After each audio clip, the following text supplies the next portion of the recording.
Se llama... Esa, Brille. Es buena. Es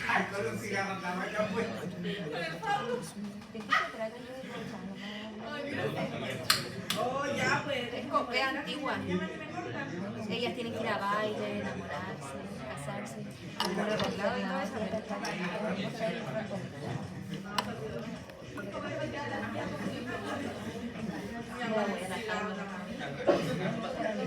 ¿Cuándo voy a pagar el Disney?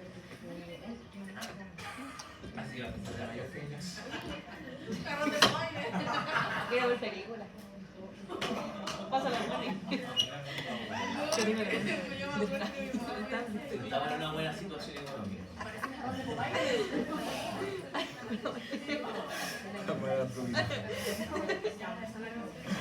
Haz mejor las completas para que le den más proteína. Que si me dan propina, Es el tema. ¿ah? Es el tema.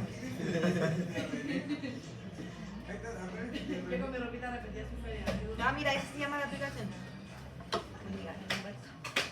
Ah, pues ni vi. Resúmenes. Si te encuentro completa.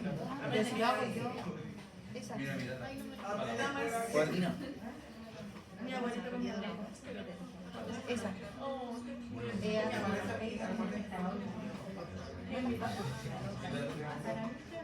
¿Cuál? Esa. Hice la clase 1 y 2.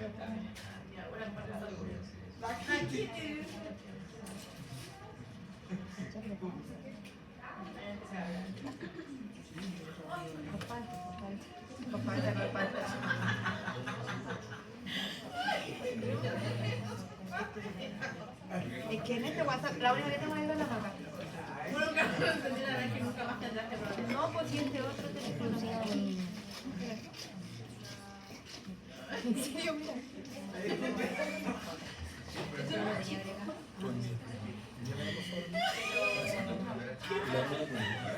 No. ¿Viste la única que tengo que tener la maca? Ah, esa fue la segunda. ¿En serio?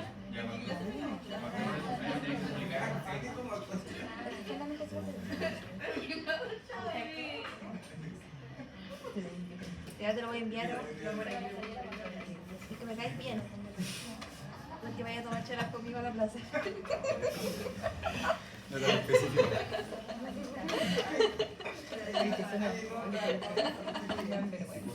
Ya, ¿estamos? ¿Viste que otro número? Vamos con esta segunda clase. Ya esta va para la segunda cátedra. La primera cátedra, recuerden que llegaba solamente hasta dolor. ¿Ya? Así que eso. Ya, vamos con el accidente cerebrovascular. Particularmente el accidente cerebrovascular a modo personal. Aquí sí que tengo ya harta experiencia con el ACV. Porque sí me han dado a hacer para que me toquen los pacientes con ACV. ¿Ya? Me tocan a cada rato, todos los turnos me toca paciente con ACV. ¿Ya? Entonces acá, en el manejo del paciente con ACV es muy fundamental los cuidados de enfermería. En esta patología en particular es una de las que más se requieren los cuidados de enfermería estrictos para disminuir la mortalidad del paciente con accidente cerebrovascular. Resultado del aprendizaje, recordar aspectos fisiopatológicos, identificar las principales diferencias del ictus. Olvídense del ictus. Olvídense, porque el ictus es ACV pero en inglés, así que no tiene nada que ver, no sé por qué lo pusieron. ¿Ya? Comprender las definiciones, clasificaciones generales, el desarrollo fisiopatológico, identificar las diferentes escalas neurológicas.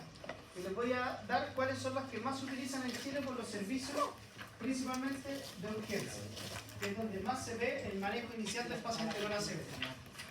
¿Ya? Como definición, esta es una emergencia médica. Ocurre particularmente de dos características. La primera característica es que un vaso arterial se obstruye por algún trombo, coágulo, una placa ateromatosa y genera una obstrucción en el flujo sanguíneo a nivel cerebral. ¿Y qué genera? Isquemia. ¿Qué es la isquemia? ¿Se acuerdan o no? parte de irrigación sanguínea. ¿Principalmente de qué fuentes? Oxígeno, glucosa. ¿Ya? ¿Qué pasa al principio? Cuando no tenemos irrigación sanguínea, no hay oxígeno ni glucosa, ¿qué hacen las células? Muere. No mueren al tiro. ¿Qué hacen antes de morir? Agonizan. ¿Qué hacen antes de morir? ¿Qué tipo de respiración? Anaeróbica. ¿Qué genera la anaeróbica? Lactato. ¿Ya? Eso particularmente. Es una enfermedad cardiovascular el ACV. De hecho, es una de las principales causas de muerte en nuestro país. Pero la principal causa no es de muerte en nuestro país. La principal causa es de morbilidad. De hecho, gran parte de la población que tenemos en nuestro país de pacientes inmovilizados, es decir, de los mal llamados pacientes postrados, ¿ya? Es producto de secuelas producto del ACV. ¿Ya? Particularmente del ACV tanto isquémico como hemorrágico. En particular, el ACV isquémico es mucho más típico. Y esa es la urgencia misma. Porque un paciente con un ACV isquémico es una urgencia, porque tiene un potencial alto de recuperación, a diferencia del paciente con el ACV hemorrágico. Cuando se identifica el ACV hemorrágico, la verdad las cosas es que depende del neurocirujano, si es que se la juega o no se la juega con la cirugía para reducir este hematoma. Y más que eso, es 3 Padres Nuestros, 5 Ave María, y que sea lo mejor que Dios quiera por usted. ¿Ya? Pero no así el ACV isquémico, que cuando veamos la fisiopatología, vamos a ver que en realidad es potencialmente recuperable. ¿Ya? Acá, 10 de las principales causas de muerte, estos saben que es de 2021. Si se fijan, acá tenemos las enfermedades isquémicas del corazón. ¿Cuál conocen? Infarto. Vamos a negar. Y secundariamente tenemos las enfermedades cerebrovasculares, que principalmente el grupo más de riesgo, adivinen quién es. Los hombres. Tenemos peor vida, no sé qué onda, mala genética. Ahí me perdí, ¿ya? Más bohemio. Si se fijan acá, más bohemio. Claro, espectacular. Buena definición. Ya, no, me gustó. Debe ser muy más bohemio. Eso. De América, el país que tiene mayor tasa de mortalidad, si se fijan, es Haití. ¿Por qué Haití será el país que tiene mayor mortalidad con respecto a los accidentes cerebrovasculares? Recursos, menor cantidad de recursos, perfecto. ¿Qué más? No hay promoción ni prevención en la salud. ¿Qué más? Conocimiento, más disminuido. Alimentación, perfecto. ¿Qué más? El aseo. El aseo, ¿ya? Oh. La dieta raza, también. sí. ¿Por qué la raza? Es verdad. La raza que tienen ellos, principalmente, ¿cuál es la raza predominante? Afroamericano. ¿Ya? Y el afroamericano, ¿cuál es la patología de base? Que genéticamente están mucho más predispuestos que nosotros los más alpinos. ¿Cuál es la enfermedad genética que están más predispuestos a ellos? De las crónicas. ¿Sabían ustedes que los afroamericanos están mucho más predispuestos genéticamente a la hipertensión? Casi todos los afroamericanos son hipertensos. Una cosa de raza. ¿Ya? ¿Y qué genera la hipertensión? Es el principal factor de riesgo para el accidente cerebrovascular. ¿Ya? Por eso que el número de pacientes con defunciones en Haití es mucho más alto también. Asociado, por supuesto, al nivel de escolaridad, la falta de educación, al nivel de falta de prevención en salud, la atención hospitalaria, etc. Acá tenemos que el ACV isquémico, obstrucción de una arteria cerebral que genera isquemia en un tejido o una porción cerebral, y tenemos un 20% del ACV hemorrágico. ¿Cuál es recuperable? El isquémico. El isquémico. Potencialmente recuperable. ¿Ya? Si vamos un poquito a anatomía, vamos a tener aquí todos los lóbulos, frontal, parietal, temporal, etc. Y acá vamos a tener distintas estructuras, como el tálamo. ¿Se acordaban de qué es el tálamo? ¿Qué medía? El dolor. Y acá tenemos, por ejemplo, el hipotálamo. ¿Ya? Tenemos la ínsula, parte del sistema límbico, ¿verdad? Y acá un eje principal es el ventrículo. que está acá, ventrículo derecho, ventrículo izquierdo. ¿Por qué particularmente el ventrículo es importante? Cuando se produce una hemorragia intracraneana, ¿ya? Una forma de ver la severidad que tiene es el desplazamiento de los ventrículos. Si encontramos una hemorragia a este nivel y que genera un desplazamiento del ventrículo, es decir, este ventrículo se va hacia la izquierda o hacia la derecha, estamos hablando de un hematoma significativo, una ruptura de un vaso sanguíneo significativo que generó este ACV hemorrágico en sí. ¿Ya? Ahí recordamos otro poquito de anatomía. Las coronarias, o sea, las carótidas internas y el polígono de Willis, que está en la base cerebral, que tiene distintas arterias, ya cerebelosa, superior, inferior, cerebral, superior, inferior, etc., que vamos a encontrar y que si se fijan, todas estas generan ramificaciones a lo largo de todo el tejido del sistema nervioso central, del cerebro particularmente. ¿Cuál es lo difícil de esto? De cualquiera de estas arterias que se obstruya o se rompa, va a generar un accidente cerebrovascular. Dependiendo de la porción en la que se ve afectada, va a ser la calidad de la sintomatología que tenga. Y dependiendo si es isquémico, la progresión va a ser más lenta o más rápida de la sintomatología. Si es isquémico, más lenta. Y si es hemorrágico, más rápida. Vamos a dar unos tips de cómo identificar si es que el paciente es isquémico o hemorrágico sin siquiera haberle tomado un escáner. ¿Bien? Ahí vamos a ver. Sistema nervioso central, encontramos el encéfalo, la médula. El periférico, todo lo que son los nervios espinales, nervios autónomos, ganglios, etc. Sistema nervioso somático, principalmente lo que acabamos de ver con la referencia del dolor. Y el sistema nervioso autónomo, el simpático y el parasimpático. Que ustedes muy bien conocen, ¿verdad? Acá tenemos los pares craneales. ¿Se acuerdan de los pares craneales, no? Por supuesto, todos. El trigémino, el óptico, el oculomotor, el coclear, el vestíbulo coclear. Vamos a encontrar también ahí importante el nervio vago. Súper importante el vago. Primero es que los vagos son importantes. Factores de riesgo. El factor de riesgo predisponente para un accidente cerebrovascular, la hipertensión. Secundario, no es el tabaquismo, no están en orden. El secundario es este. ¿Qué es la hipercolesterolemia? Aumento del colesterol y triglicéridos. ¿Cuánto es lo máximo de colesterol normal que puede tener una persona? 200 miligramos por decilitro. Dislipidemia. ¿Es lo mismo? Lo que pasa es que la dislipidemia engloba el colesterol y el triglicéridos. ¿Ya? Perfecto. ¿Cuánto es el nivel máximo de triglicéridos que debería tener una persona? 150. Triglicéridos 150, colesterol 200. LDL o VLDL, como máximo 140, 120, no más que eso. Y el HDL, idealmente mayor de 70. Ya, tiene que aprenderse esos valores. ¿Ya? Súper.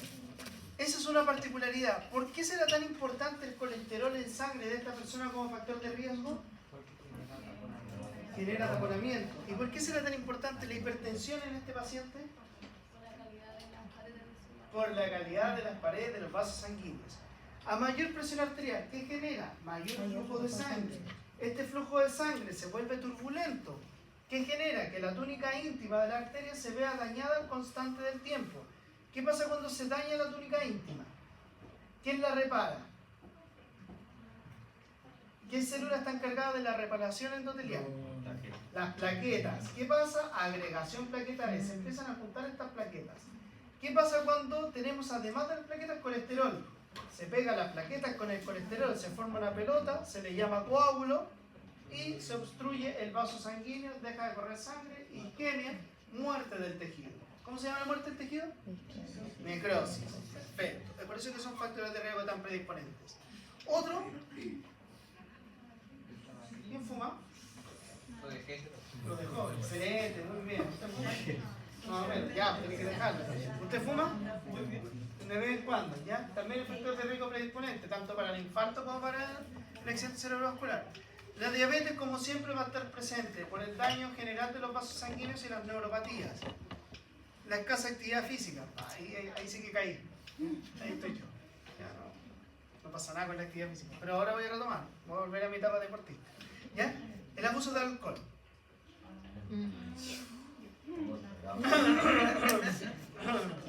¿Ya? Ya morimos ya. Una cervecita, pero bueno. Ya. Esos son los factores de riesgo predisponentes. ¿Ya? Acá tenemos algunas causas. Causas, por ejemplo, embolismo. ¿Qué es el embolismo? Aire. Un coágulo o un trombo que viaja por el torrente sanguíneo. De hecho, ¿cuál es uno de los factores de riesgo principales? Cirugía. Cirugía, no le pusieron las medias antitrombóticas, se le generó una trombosis venosa profunda en las piernas, se movió, se soltó ese trombo, viajó por el torrente sanguíneo y se alojó en una arteria cerebral. Produjo un accidente cerebrovascular. ¿Ya? ¿Qué más tenemos? Alteraciones hematológicas, crisis isquémicas transitorias, que las vamos a ver más adelante. Rupturas de neurismas. ¿Qué es un aneurisma?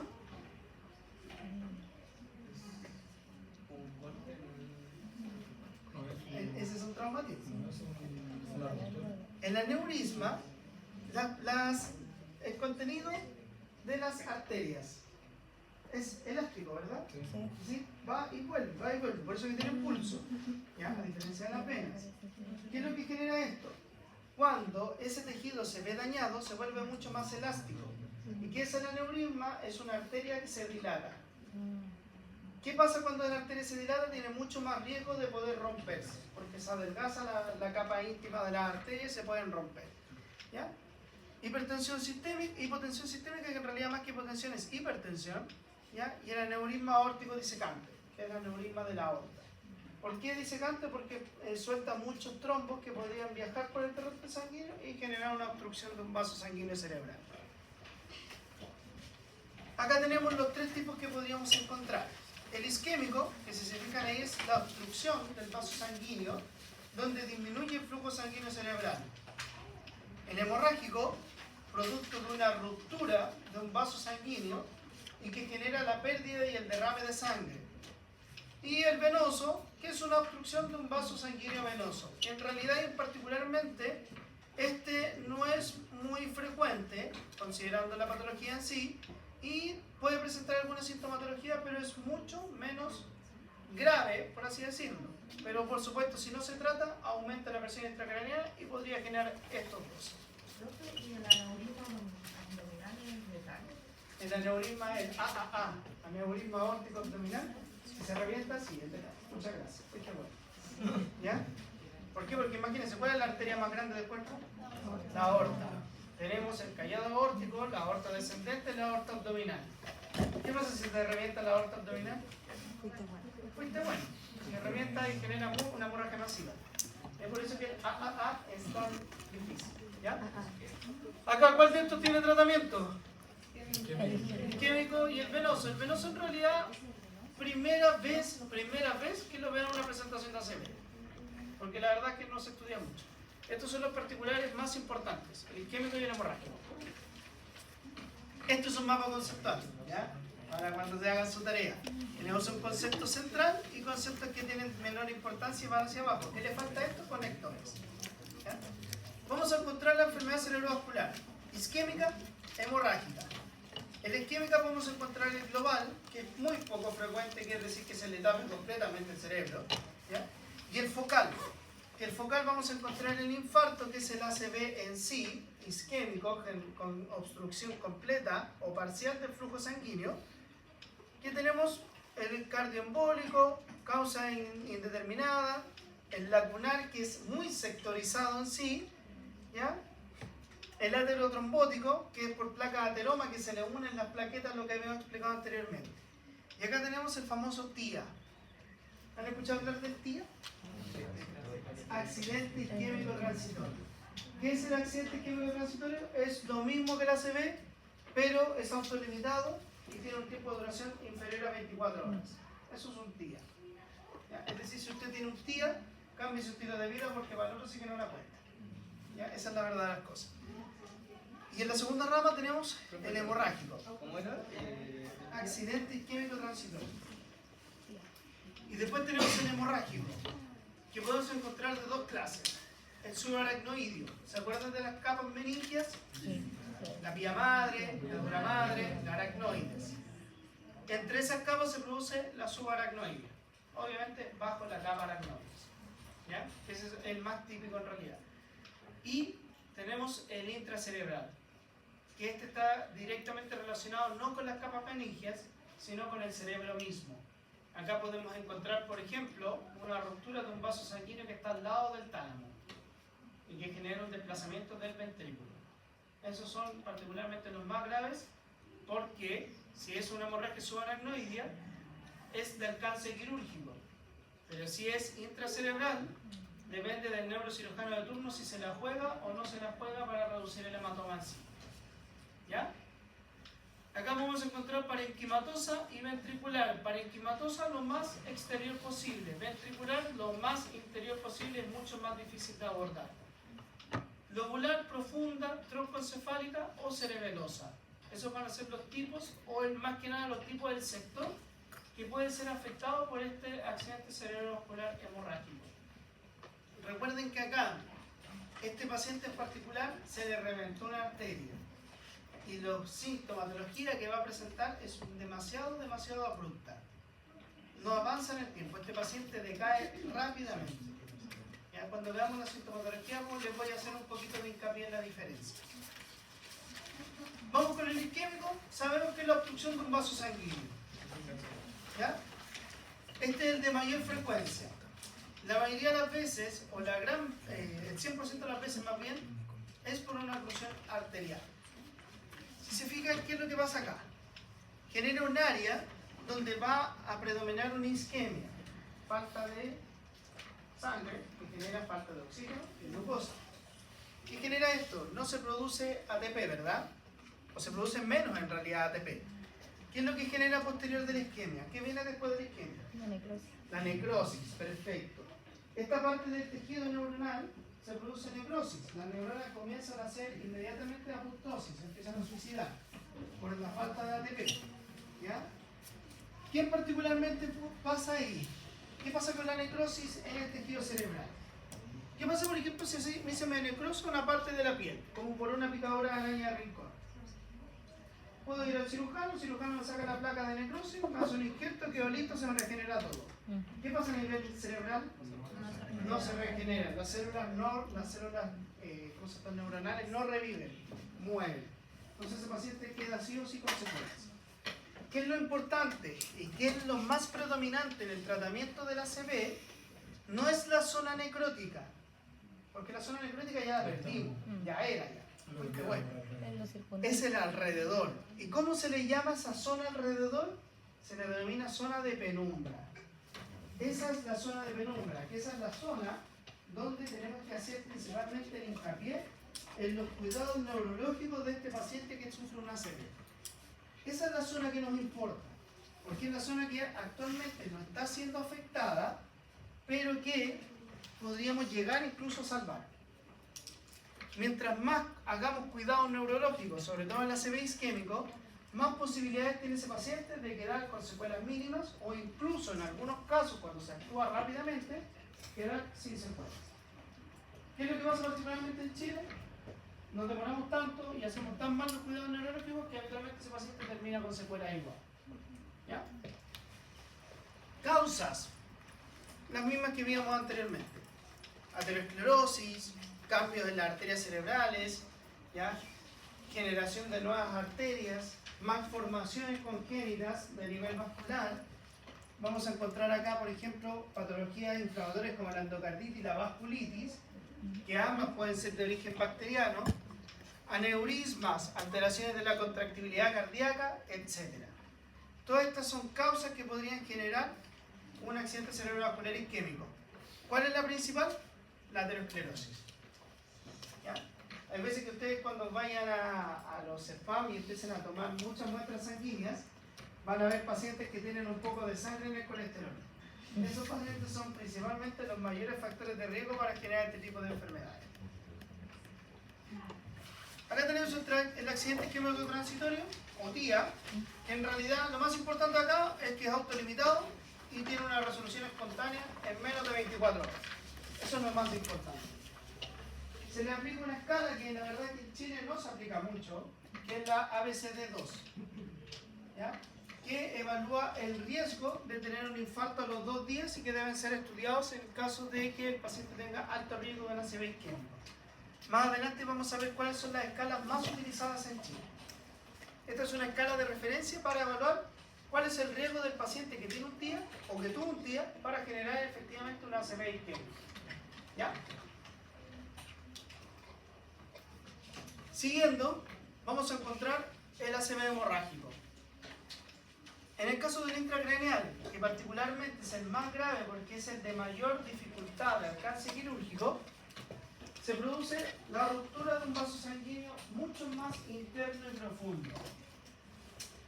En 2/3 de esta, la principal generación es por la hipertensión arterial, que es el mayor factor de riesgo.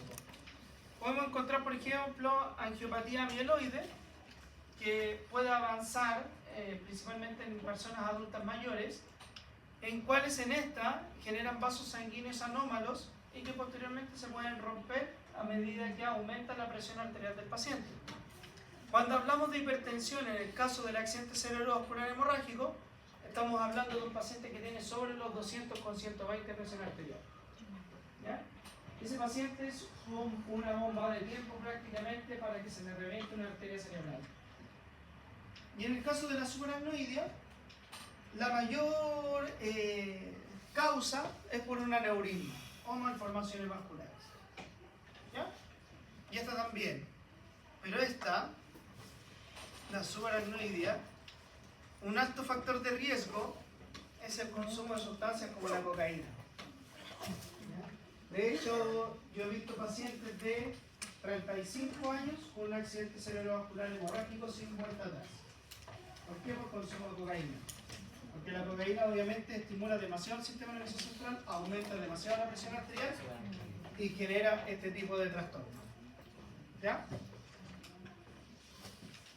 Y el venoso, particularmente, focos isquémicos, la obstrucción de una vena, que es un vaso sanguíneo mucho más elástico, y que particularmente lo que hace es disminuir el retorno circulatorio hacia la vena cava superior y aumenta más que nada lo que es la presión intracraneal y puede generar, por ejemplo, crisis epilépticas. Pero este en particular no es muy típico y presenta sintomatología que es demasiado disociada para ser evidenciado rápidamente. ¿Cómo se diagnostica este? Imagenología, una resonancia magnética nuclear principalmente para identificar este tipo de ACV. Profe, ¿qué síntomas podría causar eso? Por ejemplo, crisis epilépticas focales, ¿ya? Parestesias. ¿Qué es parecido? Ah, excelente pregunta, muy bien. ¿Ya? Parestesia, una profe una vez me dijo de anestesia. ¿Qué significa? A usted se le duerme completa las extremidades. Paresia son las hormiguitas. Cuando a usted le pica todo el cuerpo o le pica el brazo, eso es una paresia. ¿Ya? Esa es la diferencia.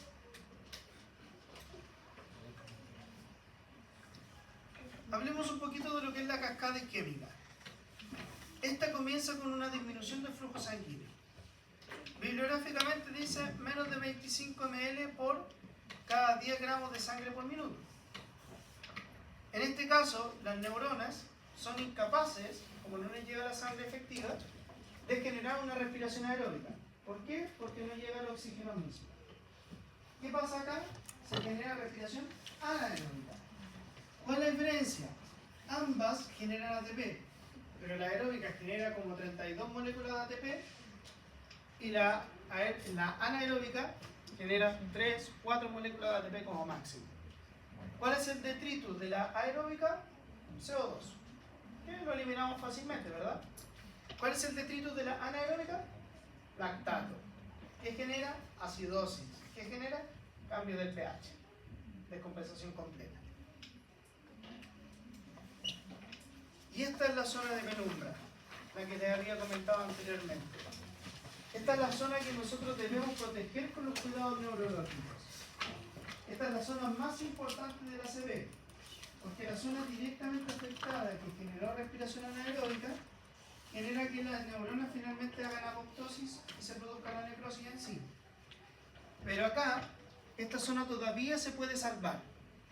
Todavía si nosotros hacemos los cuidados de enfermería y los cuidados médicos específicos, podemos mantener viva esta zona y disminuir todo lo que tiene que ver con el grado de invalidez que podría llegar a tener este paciente con el ACV. Todos los cursos que ustedes puedan hacer relacionados con el cuidado y el manejo del paciente con ACV están destinados a esto, a proteger la zona de penumbra.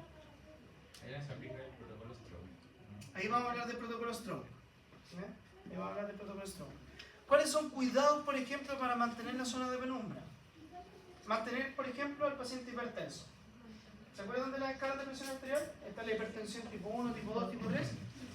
A este paciente se debe mantener en hipertensión tipo 2. Ustedes se preguntarán, ¿por qué vamos a mantener a este paciente hipertenso si se le obstruyó una arteria? Podría provocar que se rompan las arterias. ¿Qué pasa?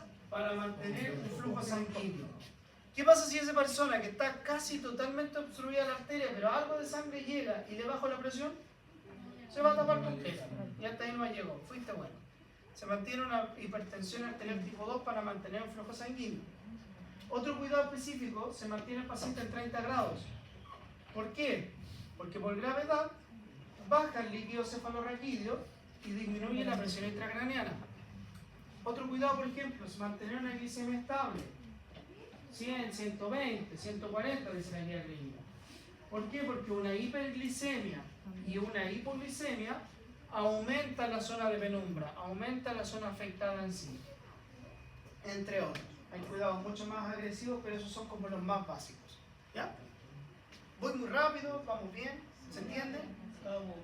¿Sí? ¿Se entiende? Sí, ya, acá. Acá tenemos un poquito la cascada de la isquemia. ¿Qué es lo que genera la isquemia? Lo más importante es esto. Generamos una caída fuerte del ATP. Recuerden que el ATP se genera a partir de oxígeno y glucosa. Si no tengo oxígeno y glucosa, respiración anaeróbica. Ácido láctico, que acá empiezan a aparecer los radicales libres, ¿ya? Y empieza a aparecer la liberación del ácido láctico. Eso es lo más importante. Tenemos menor capacidad de glutamato. ¿Por qué? Porque nos va entrando el neurotransmisor en sí por el corte del flujo sanguíneo. Fallo de las bombas de protones. Hay mayor despolarización. Se produce la activación de la bomba del sodio-calcio. ¿Qué pasa cuando entra más sodio? También hay respuesta de más líquido, más edema. Producto de esto, hay activación de los sistemas complementarios y las neuronas, ¿qué es lo que hacen? Al tener disminución significativa del ATP, apoptosis. Por eso que acá está la importancia de la apoptosis. Respuesta inflamatoria por los radicales libres que se producen, que acuérdense que los radicales libres como prostaglandina, como histamina, serotonina o moléculas de masa, ¿ya? Generan la respuesta inflamatoria, un bloqueo de los mecanismos de reparación y finalmente se da la vuelta grande y llega igual a la apoptosis. Y recuerden que las neuronas, una vez que se produce la apoptosis, que acuérdense que la apoptosis, el principal es que sí ocupa ATP. La necrosis no ocupa ATP, la apoptosis sí ocupa ATP. ¿Ya? El punto principal es que las neuronas se mueren y no se vuelven a regenerar. Eso es lo que tenemos que tener súper consciente. ¿Ya? En esta fisiopatología en general, como les decía, mayor liberación de calcio, disminuye un poquito la liberación de glutamato, generación de radicales libres, acciones proinflamatorias, ¿ya? ¿Y qué es lo que lleva a esto? Cada vez al aumento de la zona de penumbra.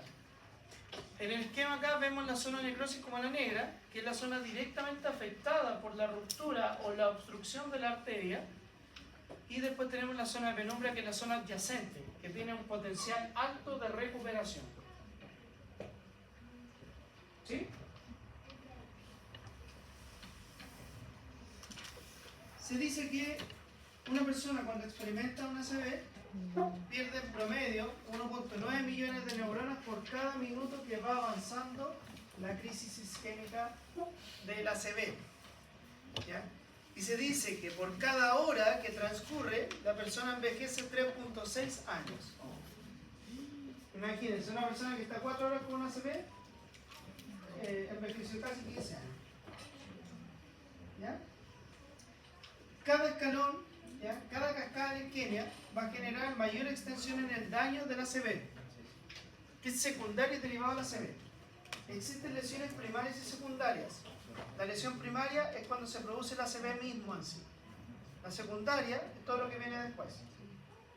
¿Ya? ¿Cómo? Secuelas que vienen después. ¿Ya? Por ejemplo, un paciente con ACV podría, dependiendo de dónde sea afectada la zona, podría quedar incluso con crisis convulsivas recurrentes. ¿Ya? ¿Cuál es el tratamiento que vamos a ver? Porque vimos todo lo malo. Pero ¿cuál es el salvatore acá? ¿Cuál es la salvación? Esto. El activador tisular del plasminógeno. Traducido, ¿qué es? Un medicamento que se le denomina como trombolítico o fibrinolítico. ¿Ya? ¿Han escuchado hablar que el ACV es una patología tiempo dependiente? Es una patología tiempo dependiente, ¿por qué? Porque el paciente, desde que presenta los síntomas, desde la hora 0, tiene un periodo máximo de 4.5 horas para recibir este tratamiento, que es el tratamiento fibrinolítico. En Chile, ¿qué medicamento utilizamos? Se le llama Alteplase. Máximo 4,5 horas. Máximo 4,5 horas. ¿Cómo se llama el medicamento? Alteplase. ¿Qué hace este medicamento? Rompe los coágulos y redistribuye el flujo sanguíneo. Es un medicamento, por supuesto, de alto riesgo. ¿Por qué podría ser de alto riesgo? ¿Qué se le ocurre a ustedes? El romper los coágulos se hace... Hemorragia. Podría tener hemorragia masiva. El Alteplase es mucho más selectivo. Antiguamente se ocupaba otro medicamento que se llamaba streptokinasa. No sé si alguien la ha escuchado en algún momento de su vida. La streptokinasa era también un medicamento que rompía los coágulos. También era un trombolítico. ¿Cuál es la diferencia? Que no era muy selectivo. Rompía todo. Ya, por ende, la streptokinasa se la administraba a los pacientes y había muchos pacientes que inclusive empezaban a llorar sangre. Esa es característica. De hecho, la streptokinasa va ya en retirada del mercado porque la verdad es que mató más gente de la que salvó. Por eso los pacientes querían hacer eso en el programa político. Muchas veces sí, porque tienen trastornos ya a nivel de vasculares, Dependiendo de la trastornos serotonina. trombolíticos, etc. Entonces, ¿qué es lo que se hace? Es una patología tiempo dependiente y tienen un periodo máximo de 4.5 horas para recibir este tratamiento. Ese periodo solamente se puede extender a 6 horas si es que el hospital de referencia tiene laboratorio cardiovascular para hacer cirugía de ruptura de coágulo, una cirugía mecánica para sacar el coágulo. Solamente si está disponible esa cirugía, que particularmente acá en nuestra región la hace solamente el Van Buren, si está disponible, ese tiempo se extiende de 4.5 horas a 6 horas. ¿Qué pasa, por ejemplo, si el paciente presentó la ACV a las 12 de la noche, se fue a dormir y despertó a las 6 de la mañana? Está fuera del periodo de ventana. Y ese paciente prácticamente sigue siendo una urgencia, pero ya no es de riesgo vital. ¿Qué pasa cuando el paciente presenta los síntomas y está dentro de las 4.5 horas? Es una emergencia de riesgo vital y se activa un protocolo que se le llama protocolo stroke. Ese es el protocolo ACV, donde el paciente, ¿en qué consiste? Tiene que ser rescatado, esté donde esté, tiene que ser rescatado por el móvil de avanzada del SAMU y llevado a un hospital de alta complejidad donde hay un neurólogo disponible para que lo evalúe, aplique las escalas de evaluación y determine si es que es factible o no administrar este medicamento. Eso es que es. Sí. De hecho, por ejemplo, referencia acá en nuestra región es el Van Buren, el Frique y Quillota. Son los 3 centros donde se trasladan los pacientes, particularmente porque tienen escáner disponible las 24 horas. Porque un paciente cuando presenta los síntomas, el primer sistema que tenemos que hacer de diagnóstico es el escáner. ¿Ya? Acá vemos lo mismo que estamos viendo acá, en este esquema anterior, pero ya con más dibujito. Liberaciones de canales de sodio-calcio, daño mitocondrial, la generación de radicales libres, respuesta inflamatoria, ciclooxigenasa, prostaglandina y todo lo que vimos en la clase de inflamación, la apoptosis finalmente. Es lo mismo que habíamos visto anteriormente. Dentro de la primera hora de la ACV se produce hipoxia, es decir, bajan los niveles de oxígeno que llegan a los tejidos. Después de la hora y aproximadamente comienza todo lo que tiene que ver con la secreción de sustancias citotóxicas, que son los radicales libres. Se produce la cascada de la inflamación, aumenta el edema y finalmente llegamos a la apoptosis. ¿Ya? Recuerden, tiempo dependiente, 4.5 horas es la clave. Y acá tenemos las manifestaciones clínicas. ¿Cuáles son las manifestaciones clínicas más características de un paciente con ACV? Las que evalúa la escala de Cincinnati. ¿Han escuchado hablar de la escala de Cincinnati? Sí. ¿Por qué sí? La escala de Cincinnati, ¿qué es lo que evalúa? Las probabilidades de que el paciente esté sufriendo un ACV. ¿Qué mide esta escala Cincinnati? Mide esto, que es la simetría facial. ¿Cómo se mide? Se le pide al paciente que sonría, o tire un beso, o muestre los dientes. ¿Qué sucede acá? Decae un labio del otro. Eso es simetría facial. Ese es un punto en la escala de Cincinnati. Con un punto en la escala de Cincinnati ya es positivo. ¿Ya?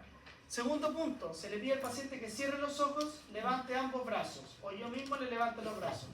Un paciente normal, un paciente con ACV, decae un brazo, tiene una hemiplegia, una pérdida de movilidad de uno de los dos semicuerpos, derecho e izquierdo. ¿Ya? Y el tercero es el vocabulario, es decir, el paciente tiene disartria. ¿Qué se le dice al paciente? Que diga su nombre completo o que diga una frase que a usted le gusta. A mí, por ejemplo, me gusta decirle a los pacientes, diga el perro de San Roque. Un paciente normal, el perro de San Roque. Un paciente con ACV, el perro de San Roque. Eso es disartria, no puede pronunciar principalmente las R's. Si tiene uno de estos, ya es positivo. Pero ¿qué es lo tangente? ¿Qué es lo más importante de la Cincinnati? Que el paciente con uno de estos ya tiene un 75% de probabilidad de que esté sufriendo un ACV. Si tiene dos, tiene sobre un 80% de probabilidades de que esté cursando con un ACV, sea isquémico o sea hemorrágico. Y si tiene los tres, tiene más del 90% de probabilidades de que esté cursando con un ACV.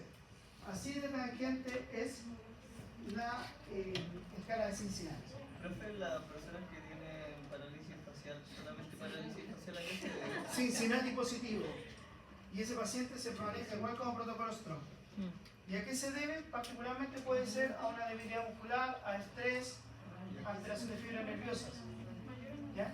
De hecho, un paciente con una parálisis facial ya es Cincinnati 1. Se activa todo el protocolo Strong y el paciente tiene que ir a escáner. ¿Ya?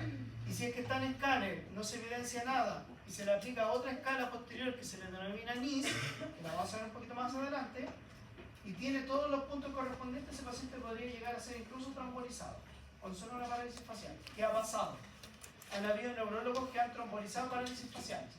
¿Por qué? Porque no hay cómo determinar que sea una parálisis facial solamente o sea una ACV. ¿Ya? Porque después cuando veamos el examen diagnóstico, principalmente es el escáner. El escáner que se ve, hemorragia. Lo único que hace el escáner es descartar que sean hemorrágicos. Porque la crisis isquémica recién se va a ver en un escáner posterior a las 24 horas. Entonces, si el paciente está con la sintomatología y el escáner no sale nada, se presume inmediatamente que es una ACV isquémica y tiene que ser tratado rápidamente para evitar la secuela. No, se toma sin contraste. Después de las 48 horas se puede tomar contraste, pero ya para evidenciar cuál fue el daño. Pero acá no se toma con contraste. ¿Ya? Acá tenemos alguna fisiopatología, hemorragia intracerebral, intracraneal o cerebral, malformaciones venosas, hemorragia subaracnoidea. Y si fijan, ahí está la cava meningia y se produce la hemorragia. Y eso es un aneurisma.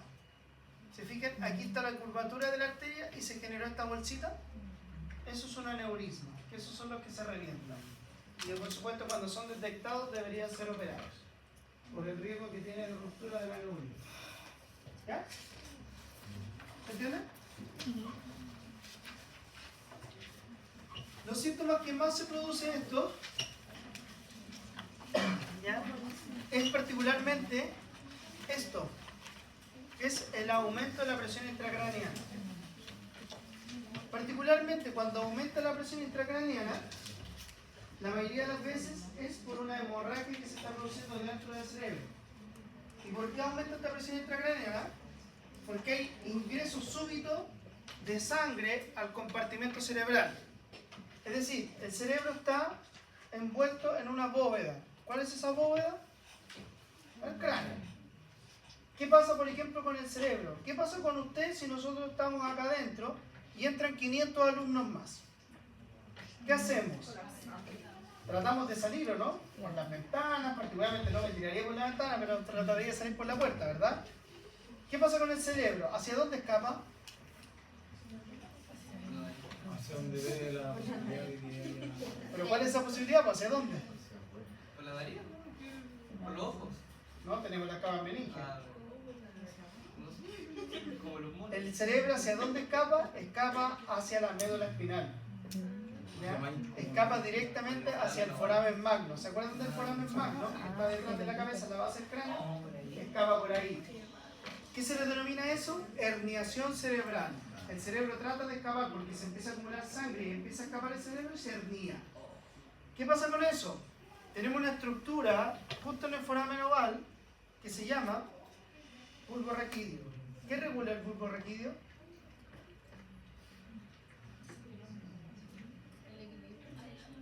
Ese es el cerebelo. ¿Qué regula el bulbo raquídeo? La respiración. Eso regula. ¿Qué pasará con un paciente que tiene comprimido el bulbo raquídeo? Patrón respiratorio alterado. De hecho, un paciente que tiene una herniación cerebral con un accidente hemorrágico o con un traumatismo cefalocraneal donde hay sangre que ocupa el espacio del cerebro, hace una triada que se le denomina triada de Cushing. ¿Qué es la triada de Cushing? Es que el paciente tiene dificultad respiratoria, tiene hipertensión y tiene bradicardia. Ese paciente con triada de Cushing está herniándose cerebralmente. Ese paciente es ultra grave. Ese paciente en cualquier momento deja de subsistir. Un paciente con herniación cerebral y con triada de Cushing debe ser rápidamente manejado. Y a manejado me refiero intubado, conectado a ventilador mecánico, drogas vasoactivas, sedación activa, bloqueo neuromuscular y rápidamente ver resolución quirúrgica. ¿Ya? Ese paciente se pasa inconsciente en lo que se denominaba antiguamente como coma inducido. ¿Ya? Ese paciente es el más grave neurológicamente. Profe, ¿existe la posibilidad de que el cerebro efectivamente ¿Se recupere? No, que pase por el fenómeno? Sí, puede ser la herniación cerebral. ¿Pero completamente? No, es difícil. No sé, en realidad, no lo he visto nunca. Sí he visto cerebros que alguna porción baja por el foramen magno, pero nunca entero. Yo creo que no alcanza a llegar porque se muere antes. Porque se altera de tal manera el patrón respiratorio que deja de ventilar. Ese paciente rápidamente cae en paro cardiorrespiratorio, por eso es que se asegura el tiro de la vía aérea. Se tiene que asegurar rápidamente la vía aérea porque cae en paro en cualquier momento. Sí, es difícil el manejo de este tipo de pacientes. Y de hecho, como les digo, siempre tengo la suerte que me toca. Acá tenemos algunas manifestaciones clínicas que en realidad son total y completamente al azar, dependiendo de la zona donde se produzca. Deterioro progresivo, deterioro neurológico focal y convulsiones, dependiendo de la zona que sea afectada, el paciente podría provocarse convulsiones directamente, podría estar convulsionando eternamente. De hecho, uno de los manejos agresivos que se le da a este paciente es anticonvulsivantes como de tratamiento agresivo. ¿Ya? ¿Conocen algún anticonvulsivante? Levetiracetam, fenitoína, pregabalina, ¿ya? Ácido valproico. Y acá tenemos las escalas más importantes. La ABCD2 para los días, que como les digo no se utiliza tanto. La que más se utiliza en nuestro país, Cincinnati. La escala de coma de Glasgow, que es para ver el estado de conciencia de la persona. Y la escala para determinar si este paciente es un ACV, va o no va al tratamiento trombólítico, es la escala de NIS, que mide 16 puntos. ¿Ya? La escala de NIS, para determinar si es que es o no un ACV y si es que va o no al tratamiento trombolítico. Esas son las más importantes. ¿Ya? Algún diagnóstico diferencial o cosas que en realidad podrían confundir a un ACV, confundirse de que sea o no un ACV. Vamos a encontrar la hipoglicemia, la hiperglicemia, tumores cerebrales que podría generar manifestaciones de igual manera que una ACV, la hiponatremia, crisis epiléptica e incluso la migraña. Podríamos incluir también la parálisis facial. ¿Qué es lo más típico? La hipoglicemia. Nos ha tocado llegar a buscar pacientes con protocolo stroke y le decimos, ¿ya cuánto tenía de glicemia? Ay, no le hemos tomado. Le tomamos 20. Le pasamos glucosa, se le acabó la ACV. ¿Ya? Ha pasado. ¿Pasó dónde? ¿Dónde? ¿En qué hospital? Hospital de Talca. ¿Ya? Baja el sodio. Acá tenemos diagnósticos, exámenes diagnósticos. El examen particularmente más importante de la ACV es el TAC o escáner sin contraste. Ese es el más importante. Como les digo, solamente determina si es que es isquémico o hemorrágico. ¿Cómo se ve un TAC con contraste isquémico? Se ve el cerebro normal, no hay nada. ¿Cómo se ve hemorrágico? Se ve todo el cerebro oscuro y se ve una mancha blanca.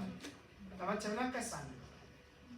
Y ese paciente, muchas gracias, hemorrágico. ¿Ya?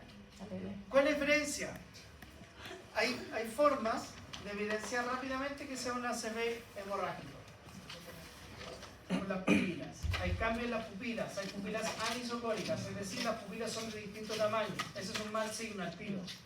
Paciente que evoluciona muy rápido cuando una sintomatología. Por ejemplo, un paciente con un ACV isquémico, podríamos evaluarlo, no tiene nada, lo evaluamos a los 15 minutos, podría tener uno de los 3 de Cincinnati, lo evaluamos a las 2 horas, podría tener 2 Cincinnati, pero todavía estar compensado. Lo evaluamos a las 4 horas, podría tener los 3 Cincinnati, pero estar compensado. El paciente con ACV hemorrágico es súper clásico. El paciente que ha estado todo el día con dolor de cabeza, está todo el día con cefalea, de repente se desmaya, al despertar presenta todos los síntomas al tiro, puede convulsionar incluso en el desmayo o puede relajar el esfínter. Ese paciente así, que ya despierta y evoluciona muy rápidamente, es clásico hemorrágico. Después se desarrolla un ojo clínico a tal punto que podríamos decir incluso no hemorrágico. ¿Ya? Así que esas son las características. Pruebas complementarias, hemograma, glicemia, funciones renales, pruebas de coagulación también, más que nada para ver el tratamiento que va a tener el paciente en sí. ¿La relajación de esfínter solo para el hemorrágico? Puede ser los dos, pero en el caso del hemorrágico es mucho más característica. ¿Ya? Y acá tenemos algunas complicaciones que podría tener el paciente. Aumento de la presión intracraneana, vasoespasmos, crisis convulsivas, y ya esto más que nada determinado a lo que es el paciente ACV de larga data, en el cual presenta caídas, por ejemplo, desnutrición, depresión, alteraciones del estado emocional, porque la gran mayoría, sobre todo de los hemorrágicos, terminan postrados o desmovilizados, que esa es una de las causas principales en nuestro país de pacientes con inmovilidad. ¿Ya? ¿Dudas, chiquillos? ¿Clarito? Sí, en general. ¿Estamos listos por el día, chiquillos? Nos vemos la próxima. Escuchado eso.